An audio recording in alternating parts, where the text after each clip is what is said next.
Welcome to the Random Ass Wrestling Podcast / Armchair Bookers / Existential Wrestling Talk. Armchair Booker. Armchair Bookers.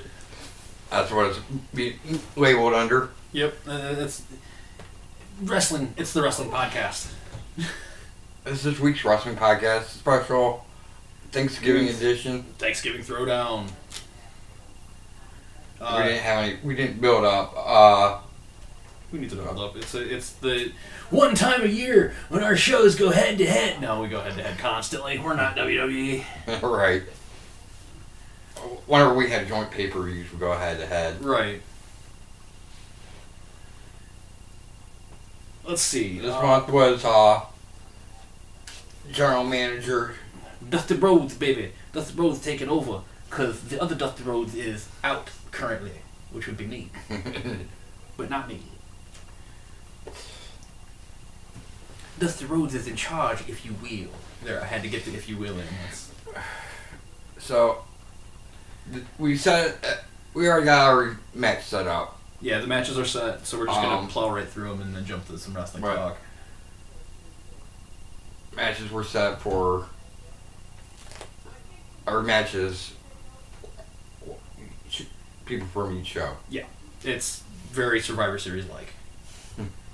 Yes, like, for instance, our first match of the evening. The Hounds of Justice, which is Seth Rollins, Roman Reigns, Dean Ambrose, and Cassius Ohno.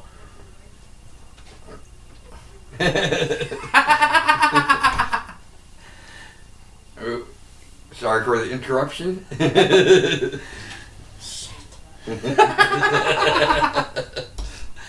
That's why it's Thanksgiving Throwdown. Get to see a little bit extra family. With Enzo. With Enzo as their mouthpiece, taking on the Wyatt family, which consists of Luke Harper, Eric Rowan, Bray Wyatt, and Braun Strowman. With no mouthpiece because they don't need one. Bray handles that too. Right. That's Bray. Bart could end up taking it. Yeah, I was thinking about that. Lars Sullivan might be a good replacement, yeah. Okay, so in said match, the Stromeister kind of turns on the Wyatt family, sick of the mind games that Bray keeps trying to play to coax him back in. It's an elimination tag.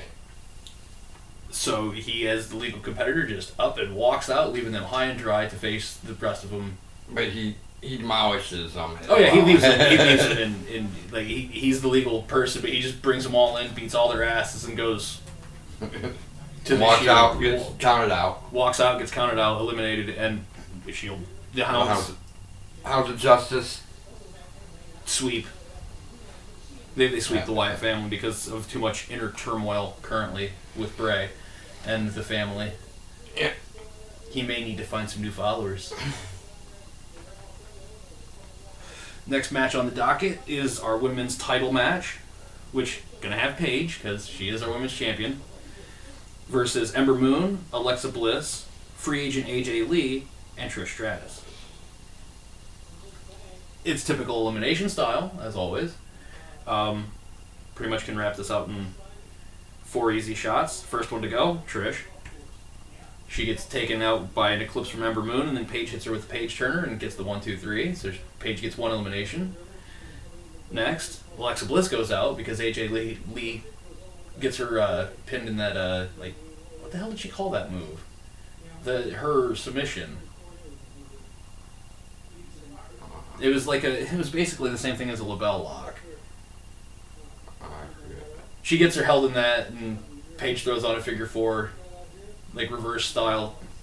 So she's got only one thing to do, and that's tap. Elimination for Alexa Bliss, and Paige counted on that one. Paige with the assist. Ember Moon goes to hit an eclipse on Paige. Paige moves out of the way. Ember Moon lands flat on her ass, catches a boot by Alexa Bliss in the face. Paige picks her up, hits her with a Paige Turner. I don't know, I thought this one out a little too far. No Rampage? No, that's the one she's going to finish Alexa with. Her and Alexa do a little handshake because, they're both wrestling for the same roster, so it's like we're all together in on this.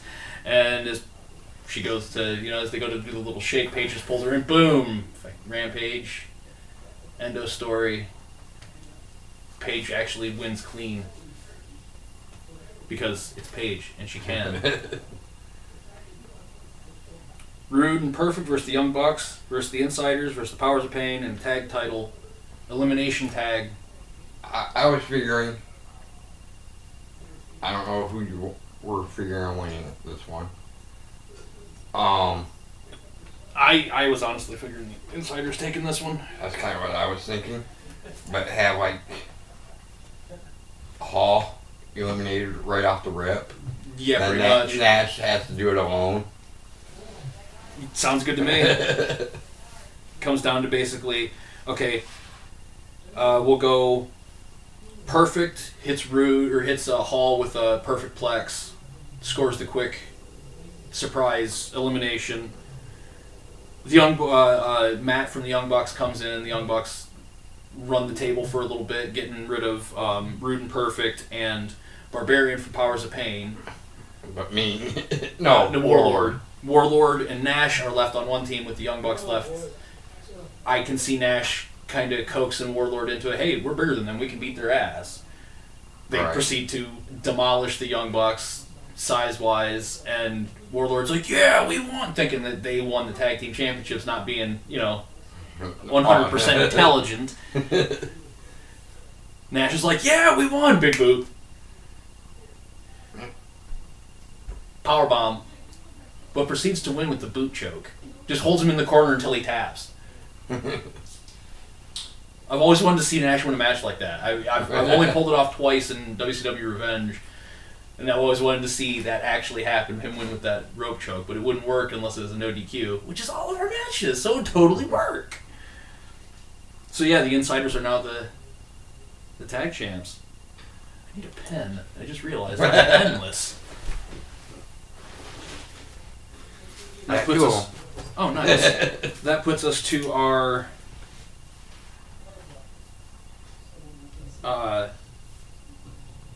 next tag elimination match, with your team being the Brothers of Destruction, Brock Lesnar, and Bryan Adams against LOD, Big Cass, and Ming. I thought about this one too. It would, in my estimation, I think it would come down to Lesnar and Ming. Okay. Because like LOD and Taker and Kane kind of would slowly eliminate each other. Adams and Big Cass, those guys would be the first ones gone, in my estimations. Fight each other back to the locker room. Basically, actually, that'd make a great feud too. Cass and Adams, that would be great. And then it's left with Ming and Lesnar, and you get a good 10 minutes of just ass whippery all the way around. I was kind of thinking maybe we could schmoz out and have both sets of teams come rushing back, because Ming and Lesnar, I wouldn't really want to put a winner on, because it's like Hulk versus Thor. You have it end in a tie a couple of times, Right. I understand what you said about that. Right, you always leave that one open. You always leave, when superheroes fight each other, you always end in a draw.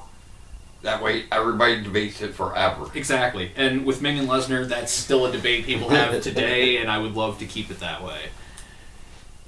So they schmoz out, and it ends in basically a draw, with the final survivors being Lesnar and Ming, which again, I can see that being a decent feud.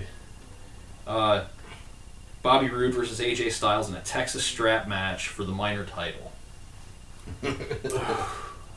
I see so many good spots, like AJ gets Roode down, goes up to hit like the 450 springboard, but as he goes to hit it, Roode just boom pulls him right straight down into the freaking mat.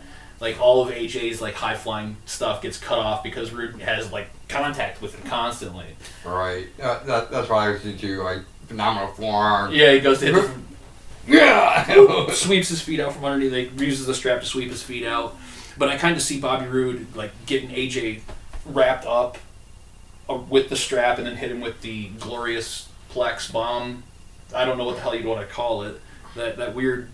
It's basically the snowplow that Al Snow used to use. Is basically what his finisher is. But yeah, I would put Bobby Roode over on AJ for that one. Hitting all four corners. Yep. But yeah, basically gets him bound up and trapped to him where he's doing this. He's pulls the John Cena and taps behind him on every one of them, tries to do the flip back, but can't quite get any momentum because he's like straight jacketed to the back of Bobby Roode. Right. All right, so Bobby Roode comes out on top there. Now this is the one I've been looking forward to and have had the hardest time trying to book out, dude. Elimination Chamber match for our major title. Triple H, your team, your selection. The rest of my Steel Court. Triple H, CM Punk, John Morrison, against what Dusty Rhodes considers to be the best, the absolute best that's remaining on the roster. Samoa Joe, Nakamura, and Chris Benoit. Baby. Though I would think it always depends on how you have them enter, but my thought was like Nakamura and Samoa Joe are the first two entrants. Yep. I have it booked out basically where my team ends up in there first, beating the hell out of each other the entire time. And then my team's a unified front. Right, their door's open, they're just kind of standing in the thing until the next door opens, and then like the next door opens, and then all three of them pile in, beat the hell out of those three, and Punk and Morrison go, and the finger poke of death. Pretty much, yeah. They look at each other and go, and like poke each other. They both hit the deck, and Triple H just comes over and goes like that, just to like not really show the corruption, but show the unity of the team. Right. Where they're like, he is our champion, period. So Hunter wins, of course. I don't think Hunter's going to lose this title for a long time. Well, I already had kind of set that he will probably be losing it, not for the immediate future, but in the future he'll eventually lose it. I know where it's happening, how it's happening. That much we already talked about that. Yeah, we've got that established pretty well. So, all my people have the titles. Let's see. Yes. Yeah, the Steel Corp pretty much has a run on things right now. It's not a bad thing. And that's why we're the Steel Corporation. Exactly. So still no sign of me yet, though. I'm just kind of not there. So, who do you want? I'll let you pick the special GM for next month. Oh, yeah. Next month's special GM, Eric Bischoff. We're going to have Christmas Carnage 2. Yep. Which is another crossover. Right. Gotta love the crossovers, man. Gotta love Joint. The joint pay-per-views, man. where Steel Corp has to defend its titles. Yeah, pretty much. They've got no. They have them all. They have no choice. I guess Revolution Wrestling. Ah, yes.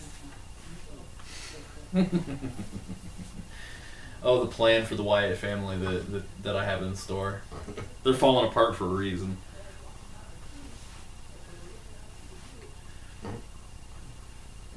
So, now that we're through with that, Let's. You want to go over the pay-per-view that they did, or you just piss on them?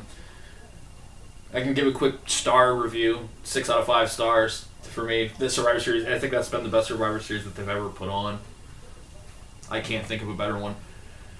I can think of better things that have happened at Survivor Series, but as a whole, that is the best Survivor Series pay-per-view they've ever had. I think it could have been better with, instead of letting her return Monday night, if she would have showed up on. Yeah, well, I think it would have been awesome if they would have had it more Asuka versus 4 of them, and then Paige's music hits, and she comes down and kind of like backs Asuka, just stands there, like, I've got your back, go get them. Because you notice that she didn't. Asuka, did Asuka get attacked in that? No, I didn't think so. Asuka didn't come down. She had a match with Dana Brooke later, or earlier in the night. Earlier, I think. Either way, she had nothing to do with that freaking assault, which if I was Paige, Asuka would be the one I'd be trying to team with. I'd be trying to make this a 4-person thing.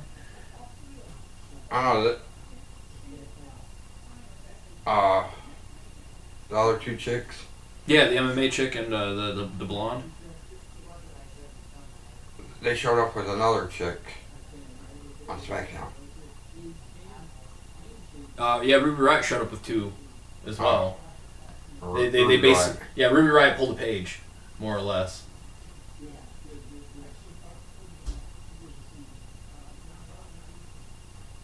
Oh, come on. Where's all my wrestling stuff? So, that's the only thing I was like, oh yes! Paige is back! Right? She's back. You were so stoked for that, weren't you? As soon as her music hit, I'm like, yes! Now, how's this gonna work? Because they were in a title, not a title match, but a championship opportunity match. Great. Oh, come on. Alicia Fox. Or just runs off. She's the only smart one in the group. Everybody else got decimated.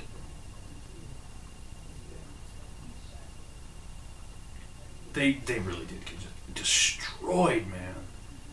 Right. I loved it though. I loved every second of it. My future ex-wife returned. My future ex-wife returned.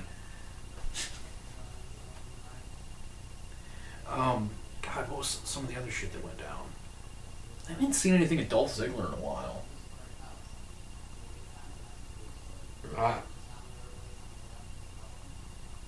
No. It's just like he does a freaking period. After Bobby Roode, Yeah, he's just gone. since Bobby Roode made the team, he's like been gone. Yeah. Doesn't make any sense. Where the hell did he go? What the hell's he doing? Are they trying to repackage him again? Maybe. I hope they stick with this no music.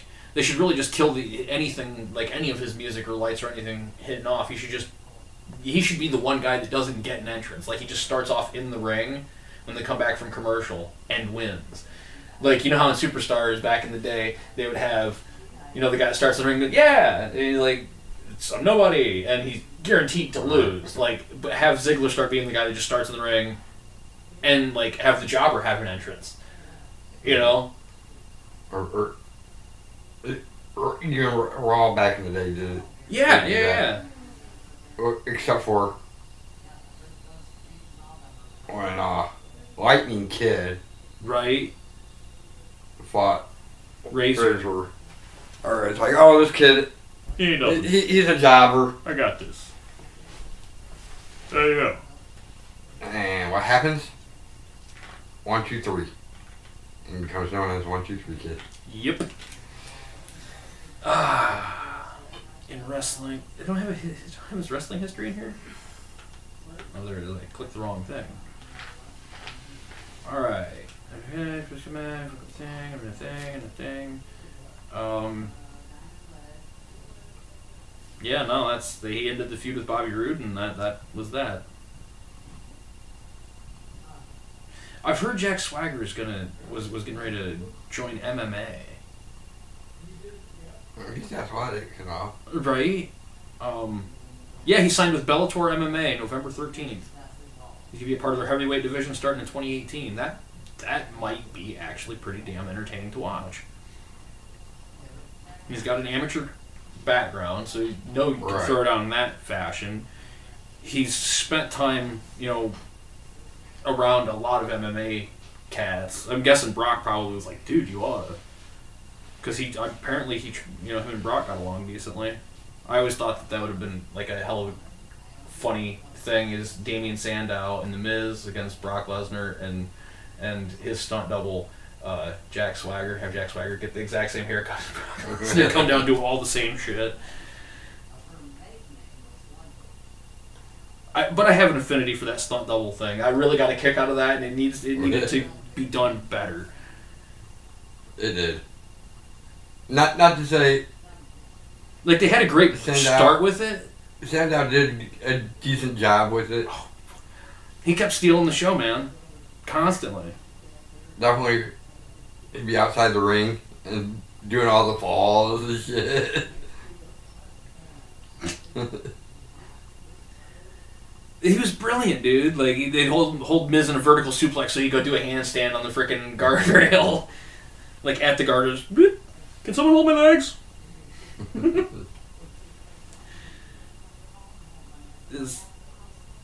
You know,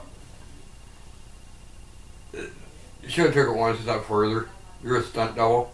You should come in and take the hit. Right, that would have been hilarious. Is like every time someone goes to hit him with a suplex, he like runs in the ring and goes, hold on. And like enforces himself into the position. Okay, now go.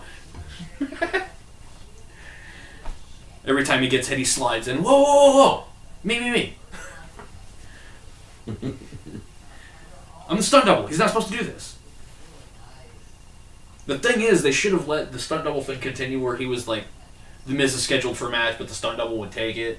He should have been winning those matches instead of losing them and becoming more schmucky. He should have been winning those matches and Miz being like, crap, he's better than me. It really was. He is. Sandow, Aaron Rex, as he's known now, is definitely an excellent wrestler. Should have stayed with WWE. They should have never canned him. It was a dumbass move on their part. Well, John Morrison is another example of great talent that they blew. Yeah. So much good talent that just got shit pissed away. I have a feeling Baron Corbin is going to get pissed away. Yeah. Have to agree. He's not going to... I don't think he's ever going to get out of mid-card. Even though he deserves to. He's a fantastic freaking worker in the ring. Out of the ring, too. He's a great interview. You rarely see him stumble over his words on outside of the ring. When even if he's just got done with a match, he's right on point. The first thing he said when he got done with Miz, I was like, yes, this guy is main event status. And hey, Miz, when my hand went up, your mouth went shut. Perfect. Freaking perfect. Honestly, I would like to have seen Baron Corbin get moved to Raw and become like a friend and ally to Braun Strowman.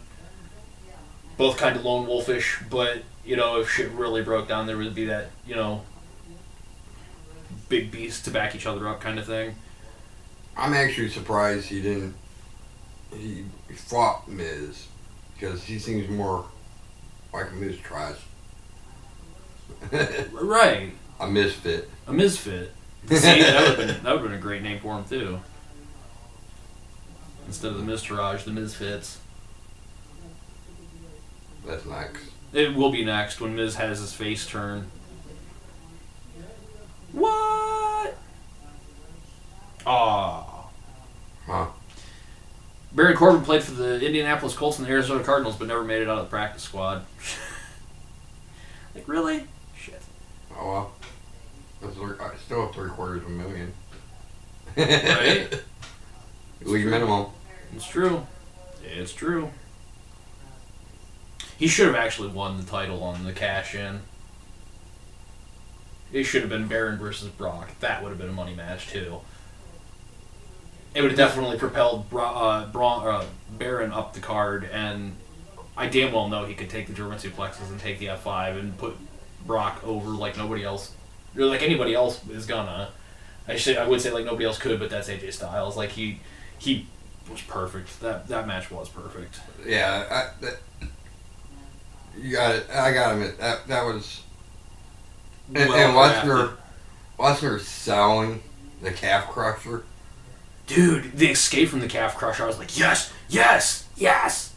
I called it. I mean, like he's gonna sell, and then he's gonna look back and see that long hair and just be like, boom, blah, blah, and that's exactly what he did. Just grab him by the melon and smash. That, and like I said, he sold it. Yeah, after the fact is what I'm really talking about. Hobbling up the entrance ramp. Right. Like, yeah, he sold that. I was actually expecting him to go back and pull like the Undertaker with Jeff Hardy kind of thing, or like AJ's freaking trying to stand back up and Brock's like, son of a bitch, goes back in, thinks about hitting another F5 and just like, screw it, shakes his hand like, you are but worthy. Paul Heyman did. Yeah, that kind of made me happy to see. Twitter came on and put AJ way over, man. Like, every other opponent that Brock's had, they've never come back and said anything. He put AJ way the hell over by saying he took the Beast as far as anyone has to this point, including Strowman. Like, oh man, that would be another match I'd like to see, Strowman and AJ. But AJ's not going anywhere. Oh, hell no. I see SmackDown and Raw coming back together on one roster before AJ comes to Raw.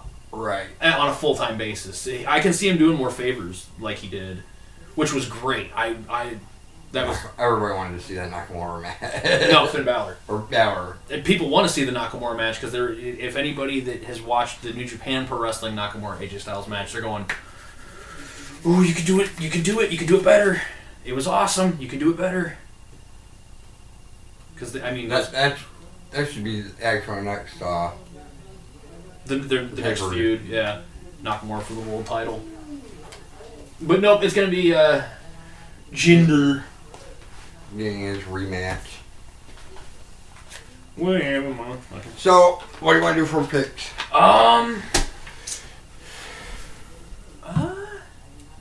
Your ass? Yeah, that'll work. Your ass?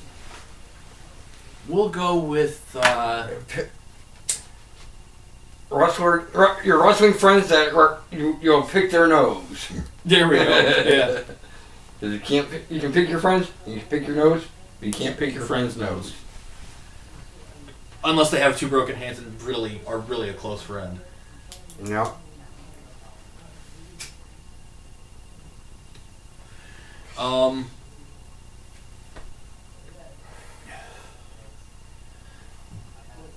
The best matches we thought were gonna suck.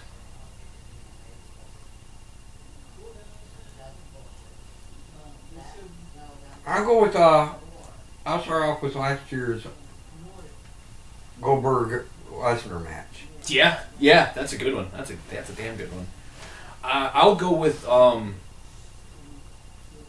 honestly, I really did think this was gonna suck. The Roman Brock match where Seth cashed in. I was not invested in that match at all. I was just like, I'm watching this because it's the main event. I really don't care. And as soon as I heard Seth's music, I was just like, yes, this is going to be the greatest match of all time. Like, that totally threw me. I was not expecting it, and it was perfect. It made that match.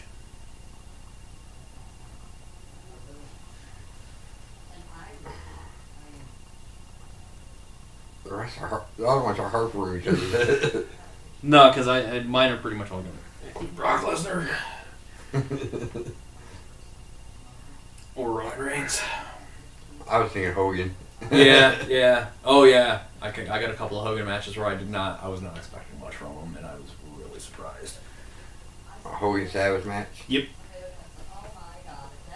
Or any of the Hogan Savage matches. I just leave it general. Yeah, any of the Hogan Savage matches, yeah. I will kind of generalize on the same thing. The 1996 King of the Ring. I was not expecting anything significant to happen. I was like, oh yeah, another Mabel is what I was thinking, because I was expecting maybe Jake would win or Mark Merrow would win, and they carry him a little bit. But nope. Steve Austin won that shit, and it's a moment that is burnt into people's memories. Right. That Austin 316 moment will never fade. It's quintessential. I can see you thinking Jake would win because the return and being all Christian. Right, being all Christian. Trying to sell the Christian angle. When it came down to those two in the finals, it's like Jake's got this. And when Austin won, I'm like, oh, What's going on? Who's that? Why is Stunning Steve Austin winning this? And then he comes out and hits that perfect promo, and it just made that whole tournament. Talk about your songs 316. Well, Austin 316 says, "I just whipped your ass." The look on Doc Hendricks' face when he hits that, he's like, "Whoa! I was not expecting that. Holy shit! I'm going to be catching hell because I left that live mic in front of him." Well, he said that. Oh no. Oh. Doc Hendricks. Doc Hendricks. You mean Michael P.S. Hayes. The Fabulous Freebird. Right. P.S. Hayes. Michael P.S. Fabulous Freebird. Bad Street USA Hayes. Finally made it to the Hall of Fame. I love how in the round tables they would do on the network where he's just like, when am I going to make it to the Hall of Fame? One day. It wasn't even the network. It was before the network. Oh yeah, it was WWE 24/7. That's right. That was staple on that. Yeah. On that. Yeah. They should actually bring that back for the network. That was a really good show. They did, kinda. Table of Three, kinda, and No. Legends with JBL. It was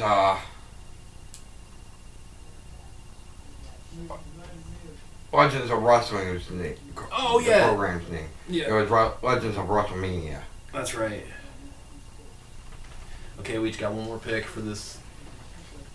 What we were expecting to be shitty matches. That wasn't. The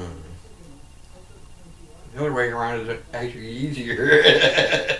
Matches that we thought were going to be good and sucked. Oh yeah, that's way easier. That's why I didn't pick it.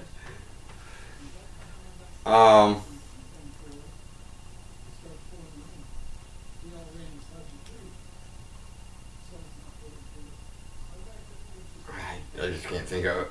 I know what my last one is. I made the joke about Brock and Roman going to be in all of them, but no, my last one. I was not in any way enthused for the first Hell in a Cell, Shawn Michaels and Undertaker. I was just like, who cares? We've seen them fight an ass ton of times. Taker almost inherently wins or gets screwed by some shenanigans. And then as soon as Kane came out, I'm like, I'm in. Who's this guy? I want more. It became very memorable. Starting as something where I was just like, this is going to be a throwaway match. It's one off. They'll never use this cage again. This isn't going to become a thing. How wrong I was. I'll stand by that one. I was definitely wrong with the Hell in a Cell. I'll go with kind of the same thing, but it's that you're like, it's a one-off match. And it was. Unfortunately. I'll go with the Edge win of the championship scramble. Oh, yeah. Yeah. I'm surprised they haven't done that again. The championship scramble was a really good concept. They didn't. I'm going to have to steal that. Screw it. I don't know why they haven't. They only did it that one time. All three championships. On the line. In the order of... The championship changed hands like 20 times. Right. Hell, Brian Kendrick was the new world champion for a minute. Oddly enough, none of the winners within the match ever get counted. Right. So like, that's kind of stupid. They held it for a couple of minutes. It was theirs for that long. The person that ends up... When the clock goes off, the last... You don't even have to pin the current champion. No. It's just any pinfall. Any pinfall goes for it. Might steal it for the minor championship. Right. Yeah, that would be a good minor championship scramble. Yeah. Christmas Carnage. I think we just found out... Two. Christmas Carnage 2. Championship scramble. For the minor championship. The minor championship. I like that. I like that whole freaking idea. I would like to see that done in that tag team style, too. I would actually like to see that done, though. I would like for... I'm trying to think of which one has the bigger tag roster at the moment. I'm going to say SmackDown. because they got New Day, KO, and Zayn, the Ascension, Fashion Police, Bludgeon Brothers, Usos, American Alpha 2.0, or Benjables, whatever you want to call them. Benjables. All right, so that's Armchair Bookers for this week. Yeah. Again, special Thanksgiving edition. Yes. Tell your friends. Tell your enemies. Tell your frenemies. Like, share, subscribe. And keep it random. Keep it random and ring the bell. Peace. Hold on. Peace.